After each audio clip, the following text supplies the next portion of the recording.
कहीं पानी पीने पर हत्या होती है, कहीं औरतों को नंगा जो है थाने में खींचा जाता है, कहीं उनकी बेइज्जती की जाती है, कहीं उनके हाथ पैर काटे जाते हैं। हजारों लाखों टुकड़ों में ये समाज बट गया। इसने बाबा साहब की विचारधारा की हत्या कर दी और उस महापुरुष की मूर्ति बना करके चौराहे पर खड़ा कर दिया है।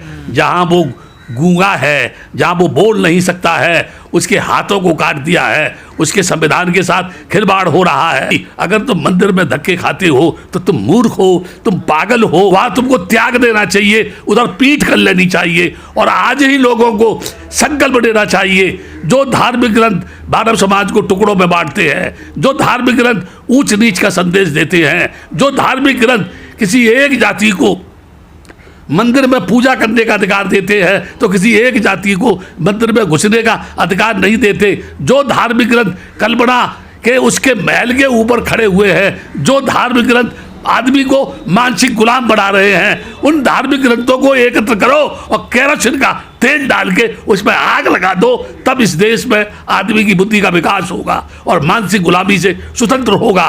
और मैं तो ये कहता हूँ, इतने धक्के पड़े, इनको इतने धक्के मारे जाए, दरवाजे से इनका सर पकड़ के टकराया जाए, तब शायद जाके इनकी खोपड़ी का जो है भूत उतरेगा। मैं तो ये कहूँगा, जब भगवान है ही नहीं, वो बोलता ही नहीं है, वो देखता ही नहीं है, वो गूंगा है, वो कान से बहरा है, फिर उसके सामने रुपया चढ़ा करके करोगे क्या? वो रुपया बेईमानों के हाथ में जाएगा, बदमाशों के हाथ में जाएगा। हर छत पे तिरंगा, सड़क पे तिरंगा, ऊपर तिरंगा, नीचे तिरंगा। जिन लोगों ने आज़ादी की लड़ाई में कुर्बानी नहीं दी, जिस लड़ाई में आज़ादी में लोगों के घरों की मृत्यु नहीं हुई, वो लोग क्या अर्थ समझेंगे इस तिरंगे का? क्या सम्मान करेंगे तिरंगे का? जो तिरंगा ऊंची शान थी, जिसको ऊपर लगाने के लिए कितने लोग शहीद हो गए, अपनी छाती पर बम बांध करके मर गए, लेकिन उसको आंच नहीं आने दी।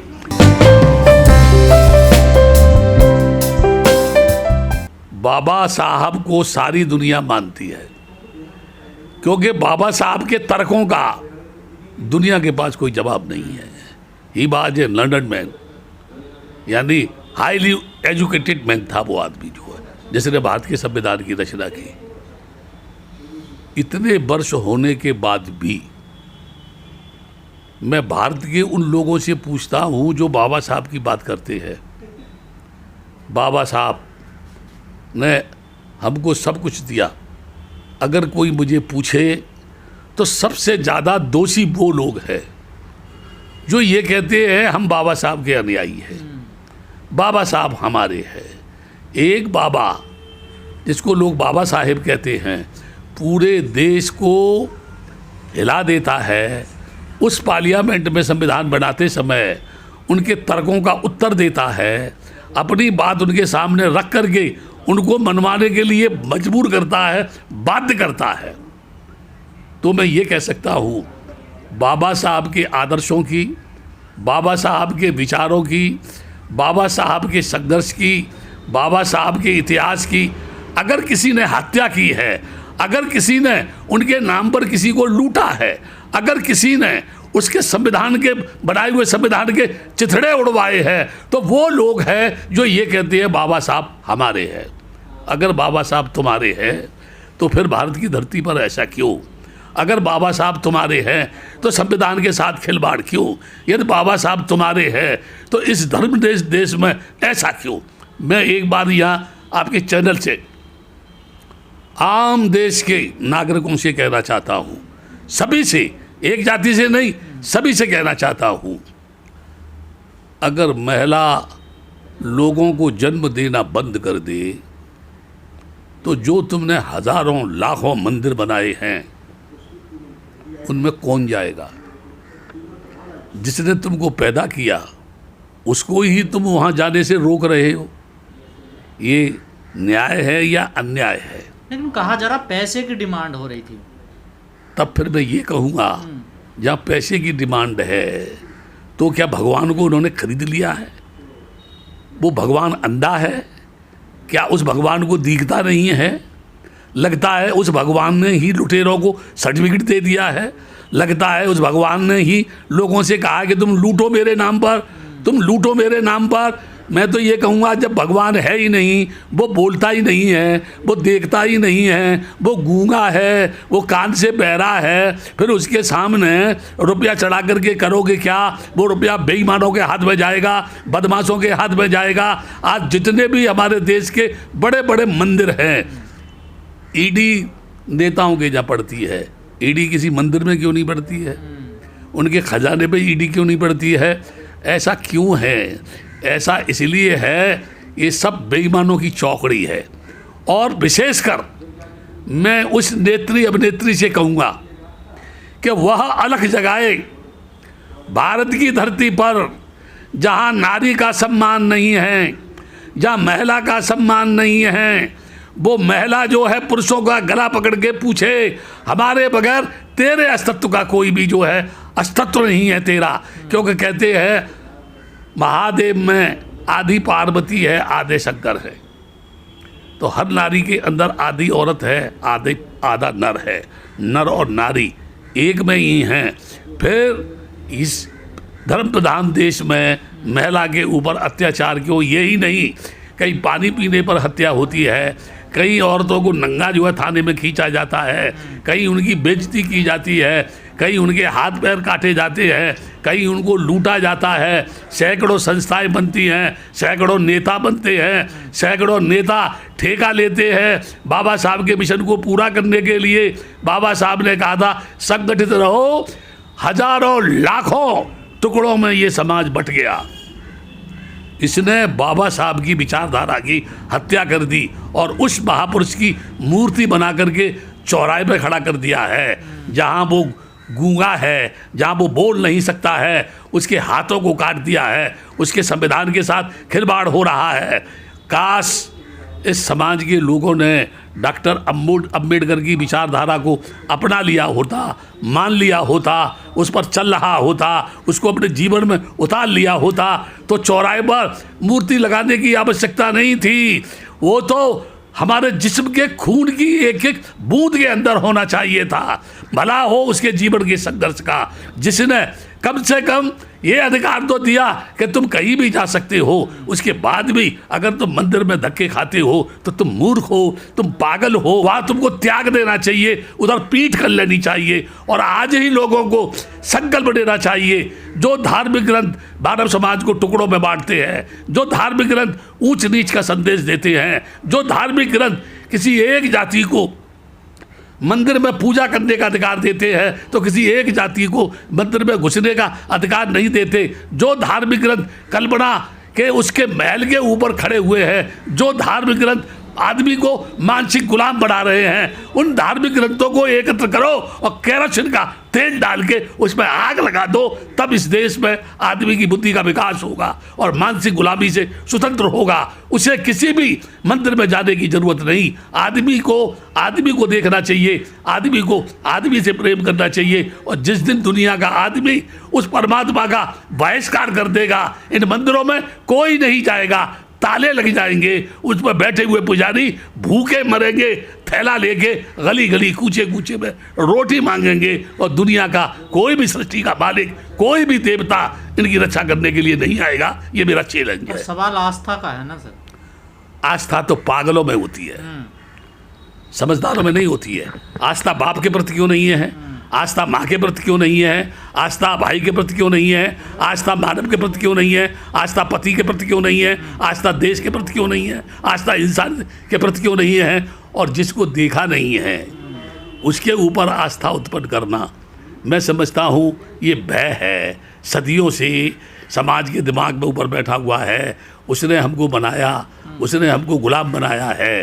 काश यही बात डॉक्टर अंबेडकर के दिमाग में रही होती तो उन्होंने उच्च शिक्षा प्राप्त नहीं की होती, उन्होंने भारत के संविधान की रचना नहीं की होती, उन्होंने देश के उन लोगों की मानसिक गुलामी की जंजीर नहीं तोड़ी होती। उन्होंने कहा था मैं ईश्वर में विश्वास नहीं करता, मैं ब्रह्मा विष्णु महेश को ईश्वर नहीं मानता हूँ, मैं अपने किसी काम को ब्राह्मण के हाथ से नहीं कराऊंगा, मैं उन मंदिर में नहीं जाऊंगा जहाँ मानवता का कोई मूल्य नहीं है। उसके बावजूद भी वो मूर्ख लोग आस्था लेकर के वहाँ जाते हैं। ये उनका पागलपन है। और ये पागलपन का भूत जो उनके दिमाग में घुसा हुआ है, ये ऐसा भूत है इसको शिक्षा ही निकाल सकती है, मानसिक की गुलामी की जंजीर को तोड़ सकती है। नहीं तो ये गुलाम जहाँ पहले धकेलाए जाते थे, पहले घुसने दिए जाते थे, अब ये घुसने का प्रयास कर रहे हैं। मार जब भी खाते थे, मार ये अब भी खा रहे हैं। फर्क इतना है कि इनकी खाल इतनी मोटी हो गई है कि मार से कोई फर्क नहीं पड़ता। और मैं तो ये कहता हूँ, इतने धक्के पड़े, इनको इतने धक्के मारे जाए, दरवाजे से इनका सर पकड़ के टकराया जाए, तब शायद जाके इनकी खोपड़ी का जो है भूत उतरेगा। जैसे एग्जाम्पल दे रहा हूँ विज्ञान का, 50 किलो आटा कोई आदमी सिर पर रख ले और 50 कदम दूर चले, उसके बाद वो आटा उतार के ज़मीन पर रख दे, फिर भी कुछ क्षण तक उसको ऐसा लगेगा कि वो आटा मेरे सिर पर रखा हुआ है। ये स्वतंत्र तो हो गए, लेकिन वो गुलामी आज भी इनके दिमाग के अंदर है। और देखो, सबसे बड़ी बात, सुप्रीम कोर्ट का ये आदेश है कि दलित शब्द को प्रतिबंधित किया जाए, इसको रिपीट नहीं किया जाए। फिर भी लोग कह रहे हैं दलित समाज, दलित समाज, दलित समाज, दलित समाज। और पढ़े लिखे लोग, नेता कह रहे हैं दलित समाज, दलित समाज, दलित समाज। इनको तो मानसिक गुलामी की आदत पड़ी हुई है। कहा जाता है दलित शब्द जो है वो तो यूनिटी का एक प्रतीक है ना, ये तो सबको एकत्र करता है। ये तो सुनो, ये एकत्र नहीं करता है। इनका एकत्रपन सोडा वाटर की बोतल की तरह से है। जैसे किसी बच्चा जोश आ जाता है, आप यो कर देंगे, जैसी तैसी कर देंगे, हम चैन से नहीं बैठेंगे, और उसके बाद सटाक खत्म। आप मुझे बताओ कितने संगठन बने हैं? मैं आपके चैनल के माध्यम से पूछ रहा हूं, हजारों संगठन है। उन हजारों संगठनों ने कितने झंडे गाड़े हैं? एक नाम मुझे बता दो कि वहाँ झंडा गड़ा हुआ है वहाँ। और अभी अभी देखो ये देश कितना मूर्ख है, तिरंगा कितना हमारा सम्मानित है, विशेष पर्व पर लहराया जाता था और 1-2 दिन के बाद उसको झुका दिया जाता था, शोक सभ्य तरह के समय पर, या उसको उतार लिया जाता था। अब रिक्शा के ऊपर तिरंगा है, झोंपड़ी के ऊपर तिरंगा है, और लोग कह रहे हैं घर घर तिरंगा, हर छत पे तिरंगा, सड़क पे तिरंगा, ऊपर तिरंगा, नीचे तिरंगा। जिन लोगों ने आज़ादी की लड़ाई में कुर्बानी नहीं दी, जिस लड़ाई में आज़ादी में लोगों के घरों की मृत्यु नहीं हुई, वो लोग क्या अर्थ समझेंगे इस तिरंगे का, क्या सम्मान करेंगे तिरंगे का? जो तिरंगा ऊंची शान थी, जिसको ऊपर लगाने के लिए कितने लोग शहीद हो गए, अपनी छाती पर बम बांध करके मर गए, लेकिन उसको आंच नहीं आने दी। आज उसकी स्थिति क्या है? आदमियों में एक बात कह के अपनी बात खत्म करूंगा। अभी कोरोना आया था, कोरोना, हमारे देश के प्रधानमंत्री ने कहा थाली बजाओ, थाली बजाओ, थाली बजाओ। 1 से 25 करोड़ की आबादी होगी, 1 करोड़ लोगों ने थाली बजाई होगी, चारों तरफ थाली बज रही है, गड़गड़ गड़गड़ गड़गड़ गड़गड़ गड़गड़ गड़गड़। एक कहानी लिखी थी मैंने कि इमरजेंसी देखने के लिए चंद लोग सड़कों पर गांव से आए और इमरजेंसी देखने के चक्कर में पकड़े गए, इतनी की ठुकाई हुई कि वो जेल में चले गए। और जज ने पूछा तुमने क्या किया? बोला हमारा गुनाह ये है कि हम इमरजेंसी देखने के लिए आए थे हुजूर, उसके दर्शन तो नहीं हुए, हमको तो ला करके आपके सामने पेश कर दिया। हमारी समझ में अभी भी ये नहीं आ रहा है इमरजेंसी कहाँ है, कैसी है, कपड़े पहने हैं, औरत है, आदमी है कौन जो है? ये हमारे माननीय प्रधानमंत्री का एक टेलर था कि लोग मेरी कितनी बात मानते हैं। आज हर जगह एक बात हो रही है, हर हर मोदी, घर घर मोदी। महादेव भी गए, ऐरा पर्वत पर चले गए पार्वती के साथ, सारे देवता भाग गए, केवल 2 ही, बल्कि त्रिमूर्ति है, एक यूपी में है, 2 दिल्ली में है।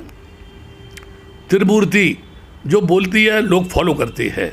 इसलिए मैं ये कहूँगा, जिस संविधान ने नारी को ही नहीं सभी को समानता का हक दिया,